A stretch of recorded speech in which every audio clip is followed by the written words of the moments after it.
Welcome back guys to the daily news digest. I am Saurabh with you. आप सभी का तेरा 360 आईएएस के प्लेटफॉर्म पे बहुत बहुत स्वागत है। आज 17 अप्रैल है and we have very important topics like always to discuss. जिसमें से पहला है the red menace in India. The second topic which we will discuss from mains point of view is unemployment in India. उसके बाद I may prediction for the Indian economy as you can see the new fish species and cloud seeding as well. So all of these are very important topics. Let's just jump into our class. The first topic, that is red menace in India, और simply इसको Maoism कहते हैं या left wing extremism भी इसको कहा जाता है. So 29 Maoists shot dead at Kanker in Chhattisgarh. This has been one of the biggest operations security forces have launched. So you can see where it is located. It is in southern Chhattisgarh region, जहां पे ये एक joint operation जो है multiple security agencies ने किया है. और 29 Maoist cadre, CPI Maoist cadre are among dead. So this year alone 79 have been killed. Highest tally जो कि 80 थी, that was in 2019. तो ये काफी चर्चा हो रही है. ये चर्चा नई नहीं है, कई महीनों कई सालों से हो रही है कि इंडिया में जो रेड मेनस है या लेफ्ट विंग एक्सट्रीमिज्म, जिसको आप LWE भी शॉर्ट के लिए कह सकते हैं, ये कम होता जा रहा है. इसका एरिया श्रिंक होता जा रहा है. इसमें जो फेथफुल हैं, जो कार्डर है, उनका नंबर कम होता जा रहा है because of killing of the cadre, because of the surrendering by the cadres. और जो फंड्स हैं, जो वेपन्स हैं, वो काफ़ी हद तक चोक कर दिए गए हैं, जिसकी वजह से आप देखते हैं कि जो इंसिडेंट है लेफ्ट विंग एक्सट्रीमिज्म रिलेटेड, वो काफ़ी कम हो गए हैं. सो इस ऑपरेशन के बारे में भी हम बात करेंगे, but first of all let's just look into what is Maoism. First of all, जो ये आइडियोलॉजी है, this is absolutely critical to understand कि who are these people and what they are demanding. So Maoism basically ideology instigated and motivated armed struggle है, जो कि Mao Zedong, who was the first chairman of the Chinese Communist Party, he was the guy. उनका principle that the power flow through the barrel of the gun. This is the quote कि भाई जो ताकत है वो बंदूक की नली से निकलती है. सो बंदूक के माध्यम से, बेसिकली वेपन के माध्यम से, you can achieve your political, economical, social objectives. ये जो उद्देश्य है राजनीतिक, आर्थिक, सामाजिक, वो आप बंदूक के माध्यम से आप अटेन कर सकते हो. तो फोकस जो है वो रूरल इंसर्जेंसी पे होगा, ग्रामीण क्षेत्रों में इंसर्जेंसी होगी, और रिवोल्यूशनरी वॉरफेयर होगा. रिवोल्यूशन आएगा. What is revolution? जिसमें कंप्लीट इंडिया का जो पॉलिटिकल, इकोनॉमिक, सोशल सेटअप है वो 180 डिग्री चेंज हो जाएगा. तो Maoism gained prominence in India primarily through the communist party of Maoist, जो कि 2004 में फॉर्म की गई. दिस इज नॉट CPI, जो political mainstream political party है, या CPI मार्क्सिस्ट, जो इंडिया में सेंट्रल पॉलिटिकल पार्टी है. We are talking about a banned organisation. तो ये माओइज्म पे भरोसा करते हैं ये. सो बेसिकली मर्जर हुआ था 2004 में टू प्रोमिनेंट माओइस्ट फैक्शंस का, communist party of India, Marxist Leninist, and people war and Maoist communist centre of India. इसके बाद ये एक पार्टी बनाई गई. The CPI Maoist aims to overthrow the Indian government through a protected people's war. People's war लड़ी जाएगी जो काफी लंबे समय तक होगी, primary focusing on establishing liberated zone in rural area, जहां जनताना सरकार चलाई जाएगी. अपना रूल्स होंगे, रेगुलेशंस होंगे, लॉज होंगे, where they can implement their own version of the communist society. इसके लिए वो क्या करेंगे? गुरिल्ला वॉरफेयर में एंगेज होंगे, गवर्नमेंट इंफ्रास्ट्रक्चर को अटैक करेंगे, टारगेटेड किलिंग करेंगे पॉलिटिकल अपोनेंट्स की. सो 2013 में for example the entire leadership of the Indian National Congress Party, Indian National Congress, जो स्टेट की लीडरशिप थी 2013 में, कंप्लीट ऑलमोस्ट वाइप आउट कर दी माओइस्ट ने. तो अगर आप इंडिया में इसकी हिस्ट्री जानना चाहते हैं तो 2000, आज हम 24 की बात कर रहे हैं. ये जो स्टोरी है basically it's a very long old. Communist जो फिलोसफी है इंडिया में, उसके बहुत सारे अदरेंस रहे हैं during the colonial period itself. हालांकि मोस्टली जो नक्सल मूवमेंट जिसे हम कहते हैं, वो 1967 में स्टार्ट हुआ. तो ये माओइस्ट मूवमेंट ही नक्सल मूवमेंट है. इसको नक्सल मूवमेंट इसलिए कहते हैं कि वेस्ट बंगाल के नक्सलबारी क्षेत्र से स्टार्ट हुआ. इसमें जो इंपॉर्टेंट रेवोल्यूशनरी लीडर्स थे, जो कम्युनिस्ट लीडर्स थे, जिनके नाम है जंगाल संथाल, कानू सन्याल एंड चारू मजूमदार. तो ये नाम आपको याद रखने हैं. चारू मजूमदार, जंगल संथाल, और third guy is Kanu Sanyal. So these are the people basically as per them they were fed up with the setup. उस वक्त with in after few months ही जब इंसिडेंट होता है नक्सलबारी में, तो left wing government West Bengal में आ जाती है और उसका भी ये लोग अपोज करते हैं, because they don't believe in constitutional struggle, they believe in the power of the gun. ऐसा क्यों है कि लेफ्ट विंग एक्सट्रीमिज्म इंडिया में बढ़ा, उसके बाद काफी हद तक बढ़ा, सो मच एंड सो कि 2006 में उस वक्त के तत्कालीन प्रधानमंत्री मनमोहन सिंह साहब ने कहा कि हमें सबसे बड़ी सिक्योरिटी थ्रेट जो है वो माओइस्ट या कम्युनिस्ट मूवमेंट से है इंडिया में। So that was a very important statement. और काफी बड़ा हिस्सा इंडिया का जो हिंटरलैंड है, that is basically was under the occupation of CPI Maoist cadres. तो बहुत बड़ी इसके रीजंस है, इसके बहुत सारे रीजंस हैं।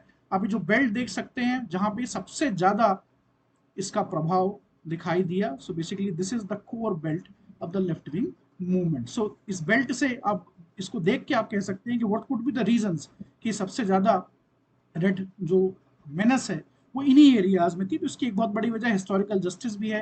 ये सारे एरियाज में जो लैंड रिफॉर्म किया गया था गवर्नमेंट ऑफ इंडिया के द्वारा 1950s में, वो सक्सेसफुल नहीं रहा था। लोकल्स का काफी ज्यादा डिस्प्लेसमेंट हुआ जब इंडस्ट्रीज लगाई गई, जब जमीनें बड़े बड़े कैपिटलिस्ट को दी गई एक तरीके से।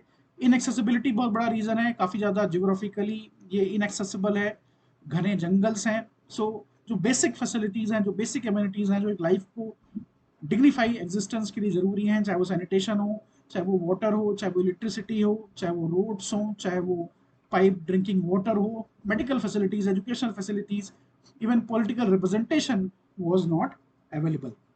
तो मार्जिनलाइजेशन भी हुआ ट्राइबल्स का। जो कल्चरल उनके राइट्स थे जल जंगल जमीन के ऊपर, वो भी कॉम्प्रोमाइज हुए, जिसकी वजह से बहुत ज्यादा कल्चरल, साइकोलॉजिकल, इमोशनल एलिनेशन हुआ।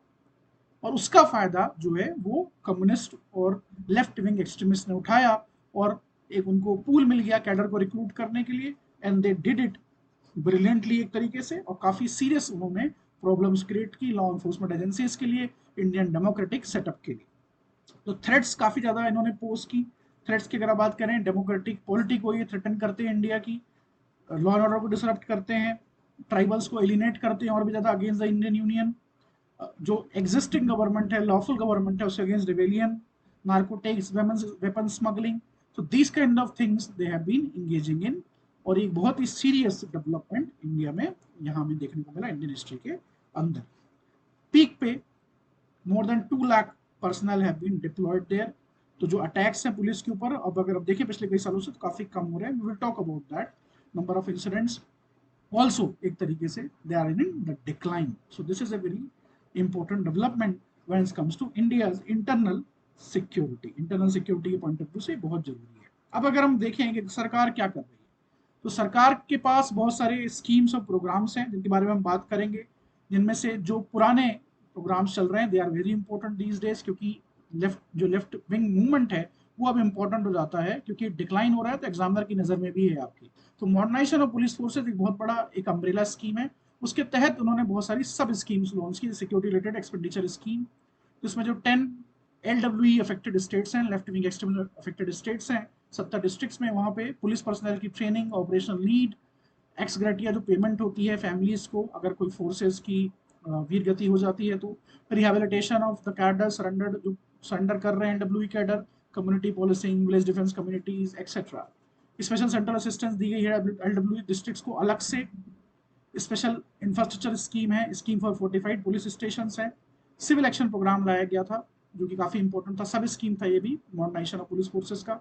Road requirement of plan 1 on road connectivity which is very important. ऐसा ही एक प्रोग्राम मिनिस्ट्री ऑफ कम्युनिकेशन के द्वारा भी लगाया जा रहा है, जिसमें आप सेल टावर्स लगाए जा रहे हैं काफी एक्सटेंसिवली।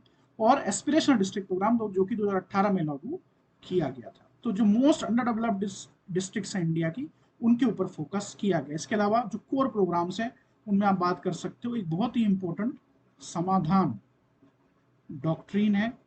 तो दिस इज एब्सोल्युटली क्रिटिकल। समाधान, तो समाधान is nothing but S for smart leadership, A for aggressive strategy, M for motivation, actionable intelligence, D for dashboard based KPI, K for performance indicators, H is harnessing technology, और हर theatre के लिए action for each theatre और no access to financing. सो ये basically एक abbreviation है समाधान doctrine. जिसमें आप देख सकते हो कंप्रेहेंसिवली हर एंगल को टारगेट किया गया है। इसके अलावा कॉन्स्टिट्यूशनली अगर आप देखें पॉलिसी वाइज, तो पेसा जो है that is panchayat extension to पंचायती areas, scheduled areas, that is very important. Fifth and six schedule areas जो प्रोटेक्शन दिया गया है इन एरियाज को भी बहुत इंपॉर्टेंट है। इसके अलावा national policy and action plan 2015 में लॉन्च किया गया था। फॉरेस्ट राइट एक्ट, ये लीगल बात की जा रही है, फॉरेस्ट राइट एक्ट 2006 का जो कानून है जिसमें माइनर फॉरेस्ट प्रोड्यूस को कलेक्ट करने की ये कानून आज़ादी देता है ट्राइबल्स को, जैसे तेंदुपत्ता हो गया, शहद हो गया, ये माइनर फॉरेस्ट प्रोड्यूस है, इनको आज़ादी देता है ट्राइबल पीपल को, तो that is very important as well.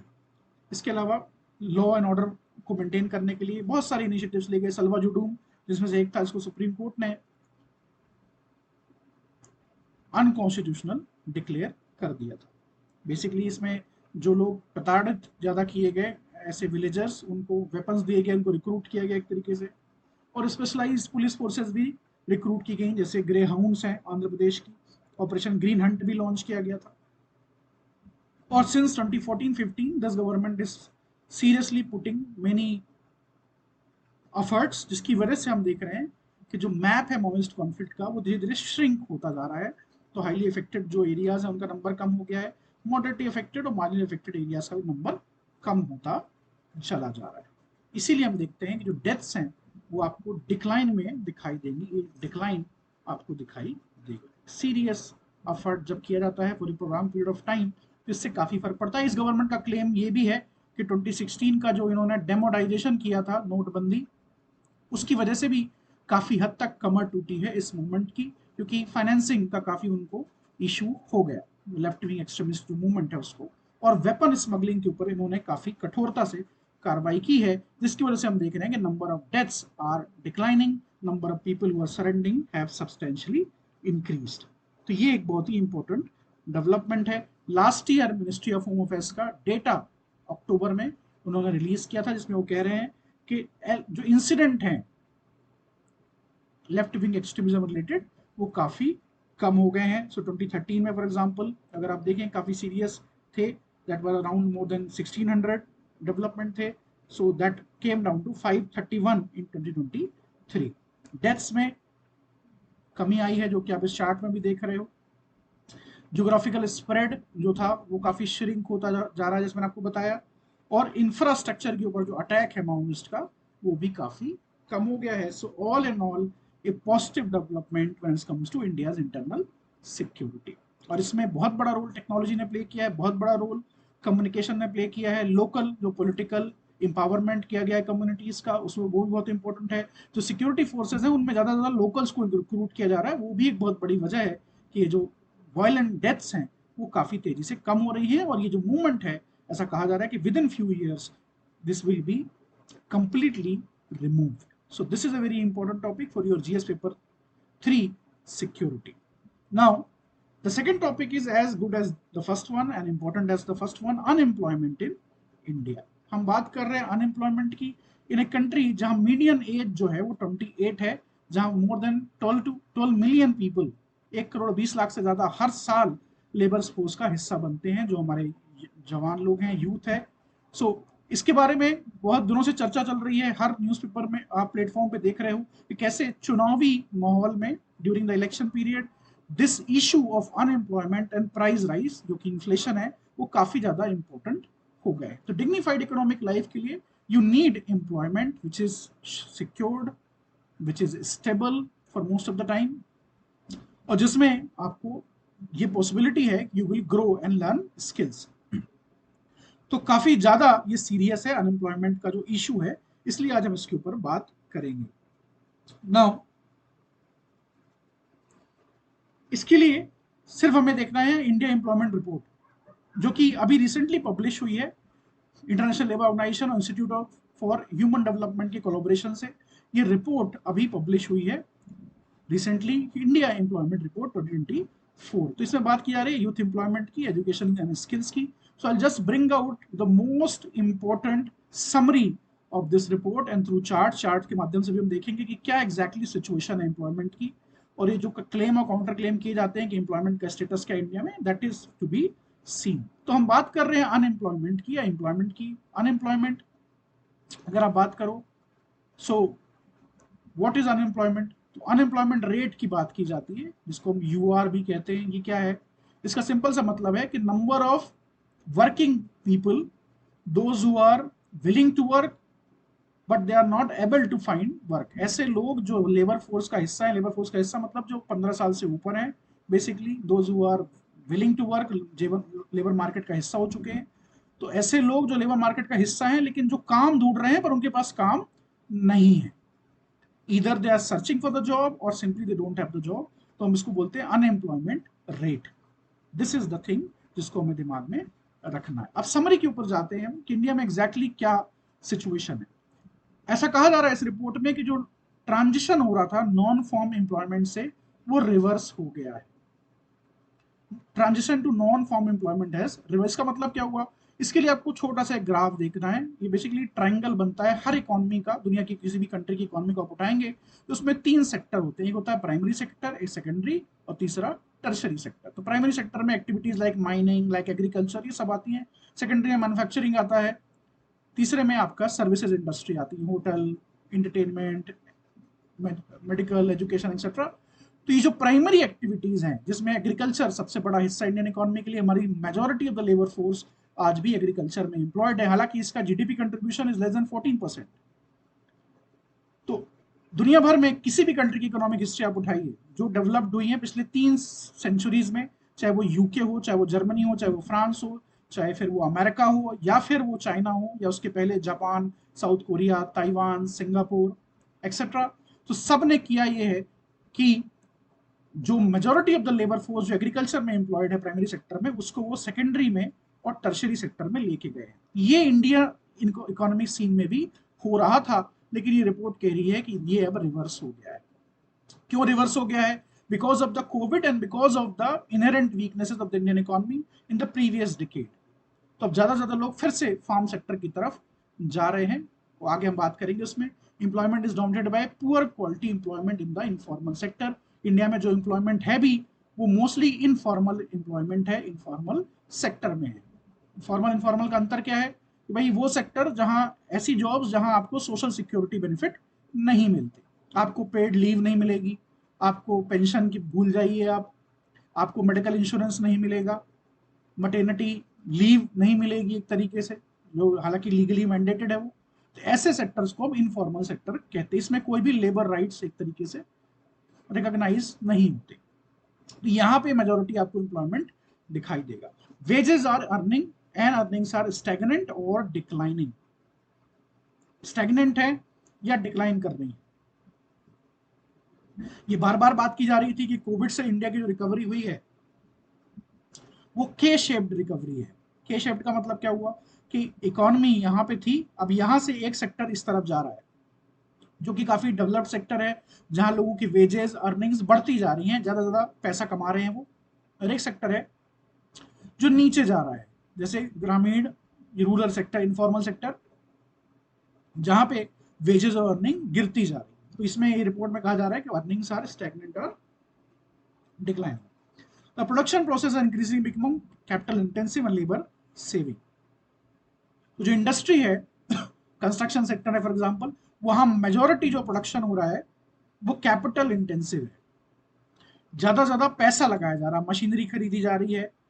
For example आज से 20 साल या 15 साल बाद, जस्ट फॉर ए इल्यूस्ट्रेशन पर्पस, 15 साल पहले अगर आपको 1 किलोमीटर रोड बनानी है तो उसमें जितने लोग लगते थे, लेबर क्रिएट होता था, जॉब्स क्रिएट होते थे, और आज की तुलना अगर आप करें 1 किलोमीटर रोड के लिए तो बड़ी बड़ी मशीन्स आ गई हैं जो लेबर सेविंग करती हैं। भाई मशीन आपसे पेड लीव नहीं मांगती, मशीन आपसे हाइक नहीं मांगती, मशीन आपसे छुट्टी नहीं मांगती। तो लेबर इंसेंटिव हो जा रहा है, कैपिटल इंटेंसिव और लेबर सेविंग होता जा रहा है जो प्रोडक्शन प्रोसेस है। फिर डिस्पैरिटीज भी हैं अक्रॉस स्टेट्स और रीजन। अभी कुछ दिनों पहले हिंदू में एक आर्टिकल पब्लिश हुआ था कि कैसे across states unemployment is different. कुछ स्टेट्स हैं जो काफी अच्छा कर रहे हैं, जैसे महाराष्ट्र है, कर्नाटका है, तमिलनाडु है, गुजरात है, इंडस्ट्रियल स्टेट्स हैं, यहाँ बहुत अच्छी जॉब्स हैं compare to states like Bihar, Jharkhand, MP, UP etcetera. Educated youth have experienced much higher level of unemployment. This is also a very important development. तो जो यूथ का अनएम्प्लॉयमेंट है, अगर उसको आप देखें तो जो एजुकेटेड यूथ है वो ज्यादा सफर कर रहा है अनएम्प्लॉयमेंट से compare to someone who has not that much educated. तो ये भी एक बहुत ही सीरियस क्राइसिस, इसके बारे में हम चार्ट के थ्रू भी बात करेंगे. India has a large proportion of youth, particularly young women, not in education, employment और ट्रेनिंग. ये भी बहुत ही इंपॉर्टेंट है कि एक बहुत बड़ा सेक्शन हमारा है यंग वुमेन का, जो कि ना पढ़ाई कर रही है, ना नौकरी कर रही है, और ना ही कहीं ट्रेनिंग कर रही है नौकरी के लिए. So this is also a cultural issue, social issue and the structural issue. हमारी जो इकोनॉमी का स्ट्रक्चर है वो भी इसके लिए जवाबदेह है. हालांकि इंडियन स्किल्स के लिए रिपोर्ट कह रही है कि काफी हद तक सिनेरियो चेंज हो गया है. अब हम इसको ग्राफ के थ्रू समझेंगे. तो लेबर फोर्स पार्टिसिपेशन रेट क्या होती है, worker population ratio, unemployment rate. मैंने आपको बताया अनएम्प्लॉयमेंट रेट क्या होती है. तो वर्कर पॉपुलेशन रेशियो, आपकी टोटल पॉपुलेशन में कितने वर्कर है. लेबर फोर्स पार्टिसिपेशन, जो पार्टिसिपेट कर रहे हैं लेबर फोर्स में, that is labour force participation rate. तो इस ग्राफ को अगर आप देखें, हम अनएम्प्लॉयमेंट रेट की बात करें तो आप देख सकते हैं कि 2000 से 2012 1922 की सिचुएशन कितनी है 2019 तक. ये रिपोर्ट कह रही है कि काफी हद तक यहाँ पे प्रॉब्लम्स क्रिएट हुई थी, जो शॉक लगे थे इंडियन इकोनॉमी को, जिसमें से सबसे बड़ा शॉक डिमोनेटाइजेशन का था, उसके बाद जीएसटी इंप्लीमेंटेशन का भी था. तो that is also a very serious crisis. तो आप देख सकते हैं 5.8 तक चला गया था, अब वो गिर के 4.1 हो गया है. तो ये पॉजिटिव डेवलपमेंट है, लेकिन 2000 और 2012 की तुलना में आप देख सकते हो अभी भी हम हायर लेवल पे हैं. जो वर्कर पॉपुलेशन रेशियो है उसको भी आप देखें, 60 था सन 2000 में, अब 52.9 हो गया है. और लेबर फोर्स पार्टिसिपेशन रेट, जो कि मैंने आपको बताया, लेबर फोर्स अगर आप उसको डिवाइड कर दें टोटल वर्किंग एज पॉपुलेशन से, तो लेबर फोर्स का जो हिस्सा है वर्किंग एज पॉपुलेशन से डिवाइड करें तो 55.2 आ रहा है. अभी भी अगर आप इसको देखें नंबर्स जो हैं 61.6 थे, 55.9 थे. तो ऐसा माना जाता है कि Indian economy started declining around 2011 2012. ये सारे इंडिकेटर्स हमारी इकोनॉमी की तब से खराब होना शुरू हुए, चाहे उसको आप इन्फ्लेशन का नंबर देख लें उस वक्त का, या करंट अकाउंट डेफिसिट का नंबर देख लें, ग्रोथ का नंबर देख लें. पूरा जो बैंकिंग सिस्टम है हमारा वो अंडर ड्यूरेस था. तो दैट इज ऑल्सो थिंग. इसके अलावा अगर स्ट्रक्चर ऑफ इकोनॉमी देखें तो gross value added, gross value added क्या होता है, जितनी भी गुड्स एंड सर्विसेज हैं नॉट एट मार्केट प्राइस, तो जीवीए बेसिकली कैलकुलेट दैट. और एम्प्लॉयमेंट एज 15 साल से ऊपर का अगर आप देखें तो इसमें जो हमें नंबर्स दिखाई दे रहे हैं, तो एम्प्लॉयमेंट का प्राइमरी सेकेंडरी टर्शरी सेक्टर का अगर आप देखें 2022 में कहाँ हमारी वर्कफोर्स सबसे ज़्यादा लोकेटेड है, तो प्राइमरी सेक्टर में आदि 45% हमारे लोग एम्प्लॉयड हैं. उसके बाद 30% टर्शरी सेक्टर में है और 25 मैन्युफैक्चरिंग में है. इसी को जो गवर्नमेंट है वो बढ़ाना चाहती है कि कैसे हम अपने लोगों को इस सेक्टर से निकाल के इस सेक्टर में ले जाएं. ऐसा क्यों करना चाहती है वो, क्योंकि एग्रीकल्चर प्रॉफिटेबल नहीं है for majority of the farmers. यहाँ पे इनफॉर्मल जॉब ज्यादा होता है. अगर आपके पास जमीन नहीं तो आप कैजुअल वर्कर हैं, इनफॉर्मल वर्कर हैं. इधर जब आप जाते हो तो आपके पास फिक्स्ड इनकम होती है, अगर इंडस्ट्रियल जॉब्स है तो फिक्स्ड इनकम होती है, जो बेनिफिट्स हैं सोशल सिक्योरिटी के वो भी आपको मिलते हैं. तो काफी हद तक चीजें चेंज हो जाती हैं, आपके एक्सपोर्ट्स भी बढ़ते हैं. इसके अलावा ग्रॉस वैल्यू एडेड की अगर हम बात करें तो that is also visible to you. तो 53% ग्रॉस वैल्यू एडेड सर्विसेज से आ रहा है हमारा. और यहाँ पे सबसे अगर आप देखो लेबर फोर्स का जो रेट है वो काफ़ी कम है, इसीलिए इंडिया में जॉबलेस ग्रोथ की बात की जाती है. इतना बड़ा सेक्टर है, 53% जीवीए है, लेकिन नंबर आपको यहाँ पे 30% एम्प्लॉयमेंट दिखाई देगा. इसीलिए इंडिया में कहा जाता है अमीर अमीर हो रहा है, गरीब गरीब हो रहा है. 16% यहाँ पे सिर्फ जीवीए है, जबकि 45% हमारा एम्प्लॉयमेंट यहाँ से निकल के आ रहा है. साइज ऑफ लेबर फोर्स अगर आप देखें मिलियंस में तो 567 नंबर है, that is simply 56 crore 74 lakh labour force का हिस्सा है. वर्क फोर्स 544 54 करोड़ की बात करें अगर हम, तो वर्क फोर्स का हिस्सा है, मतलब बाकी इसको इससे अगर माइनस कर दें तो ये लोग बाहर हैं सिस्टम से. और 22 मिलियन अनएम्प्लॉयड है, huge number, that is around 33 million. तो 2 करोड़ 30 लाख ये लोग बने, ये लोग अनएम्प्लॉयड. तो अभी भी अनएम्प्लॉयमेंट सीरियस है, हालांकि आप देखें 2019 में और भी सीरियस सिचुएशन थी. अभी हमने थोड़ी देर पहले बात की कि कैसे अनएम्प्लॉयमेंट जो है वो एजुकेटेड यूथ में काफी ज्यादा है. जो लोग सेकेंडरी प्लस एजुकेशन जिनके पास है अगर आप देखो तो वहां पे आपको अनएम्प्लॉयमेंट का जो नंबर है वो दिखाई देगा 60.57 और 82.9, ये ओवरऑल नंबर्स आपको दिखाई देंगे। तो share of unemployment educated youth secondary higher total employed person का परसेंटेज आपको यहाँ पे दिखाई देगा। तो ज्यादा जो एजुकेटेड है उसके पास नौकरी मिलने की गुंजाइश उसको उतनी ही कम है। इस तरह से आप कह सकते हो कि एजुकेशन का जॉब से जो लिंकेज है वो एक तरीके से टूट गया है। एजुकेशन का जो जॉब के साथ लिंकेज है वो एक तरीके से टूटा है, और ये बहुत ही सीरियस क्राइसिस है, एक सीरियस सिचुएशन जिसको देखने की काफी ज्यादा जरूरत है। नाउ करना क्या है सरकार को? सरकार को सबसे पहले जॉब क्रिएशन की तरफ जाना है। जॉब क्रिएशन सबसे ज्यादा इंपॉर्टेंट है। तो आपकी इकोनॉमी जो है 8-9% जब तक ग्रो नहीं करेगी तब तक जॉब क्रिएशन नहीं होगा। ज्यादा ज्यादा लोगों को आपको मैन्युफैक्चरिंग में लेके आना पड़ेगा, सेकेंडरी सेक्टर में, प्राइमरी सेक्टर से लेके आना पड़ेगा। जो एम्प्लॉयमेंट की क्वालिटी है वो आपको बढ़ानी पड़ेगी। क्वालिटी है कि आपको फॉर्मल सेक्टर में जॉब ज्यादा क्रिएट करनी पड़ेंगी, जहां सोशल सिक्योरिटी बेनिफिट्स होते हैं, जहां स्टेबिलिटी होती है, जहां ग्रोथ की गुंजाइश होती है, स्किल की पॉसिबिलिटी होती है। इसके अलावा लेबर मार्केट में, विद इन लेबर मार्केट काफी ज्यादा इनइक्वालिटीज हैं बिटवीन स्टेट, बिटवीन सेक्टर्स। ये एक सरकार को एड्रेस करने की जरूरत है। इसके अलावा अगर हम बात करें तो स्किल के ऊपर काफी ज्यादा काम करने की जरूरत है। स्किल्स अपग्रेड करना, स्किल्स देना लोगों को, लेबर फोर्स को, वो बहुत ही इंपॉर्टेंट है अगर इंडिया अगला मैन्युफैक्चरिंग हब बनना चाहता है। और जो डेफिसिट है, बेसिकली नॉलेज डेफिसिट क्रिएट हो गया है लेबर मार्केट पैटर्न्स और यूथ अनएम्प्लॉयमेंट पे, उसको एड्रेस करने की जरूरत है। ये सारे काम जब तक आप नहीं करेंगे इंडिया में अनएम्प्लॉयमेंट की प्रॉब्लम बनी रहेगी। So this is for GS paper 2 economy. और स्किलिंग के लिए हमें देखना है कि सरकार क्या कर रही है। काफी हद तक काम कर रही है। मैंने आपको बताया था रिपोर्ट में भी कि क्या, इस रिपोर्ट ने कहा है कि स्किलिंग का जो सिचुएशन है काफी हद तक चेंज हो गया है। तो पीएम कौशल विकास योजना है, स्किल इंडिया डिजिटल प्लेटफॉर्म है, अप्रेंटिस ट्रेनिंग की जा रही है, अप्रेंटिस प्रमोशन स्कीम के थ्रू क्राफ्ट्समैन ट्रेनिंग की जा रही है। Apprentice training is very important. आप लोगों को स्किल प्रोवाइड करते हो और एक तरह से एक्सपोजर देते हो। और पीएम विश्वकर्मा स्कीम भी लॉन्च की गई है रिसेंटली। इस साल के प्रीलिम्स में बहुत ज्यादा पॉसिबिलिटी है कि विश्वकर्मा स्कीम के ऊपर एक सवाल पूछा जाए। Know the prelims news. IMF का प्रेडिक्शन आ गया इंडियन इकोनॉमी के लिए। आईएमएफ का कहना है कि जो फोरकास्ट है उनका, कि अप्रैल 2024 की उनकी वर्ल्ड इकोनॉमिक आउटलुक जो उन्होंने रिलीज किया है, तो जो करंट फिस्कल है 24-25 का, उसमें जो फोरकास्ट है बेसिकली 6.8% है। So this is a good number, a very good number. However हमारे जो ग्रोथ एक्सपेक्टेशन है वो काफी इससे ज्यादा है। क्या कह रहे हैं, वैसा क्यों है? उनका कहना है कि कैपेक्स, जो capital expenditure government of India कर रही है, उसकी वजह से ये है। दूसरा, इंडिया में कुछ मैक्रो स्टेबिलिटी के फैक्टर्स हैं, जैसे पॉलिटिकल स्टेबिलिटी रही है इंडिया में, पॉलिसी कंसिस्टेंसी रही है इंडिया में। इसके अलावा जो बैंकिंग और कॉरपोरेट जो एक डबल शीट, ड्यूल शीट जो प्रॉब्लम क्रिएट हो गया था, ट्विन डेफिसिट प्रॉब्लम जिसे कहा जाता है इंडियन हिस्ट्री में, वो रिजॉल्व हो गया है। ये twin balance sheet, not deficit, twin balance sheet problem, ये काफी हद तक रिजॉल्व हो गया। ट्विन बैलेंस शीट का मतलब क्या हुआ कि बैंक्स और कॉर्पोरेट्स दोनों की बैलेंस शीट गड़बड़ हो गई थी।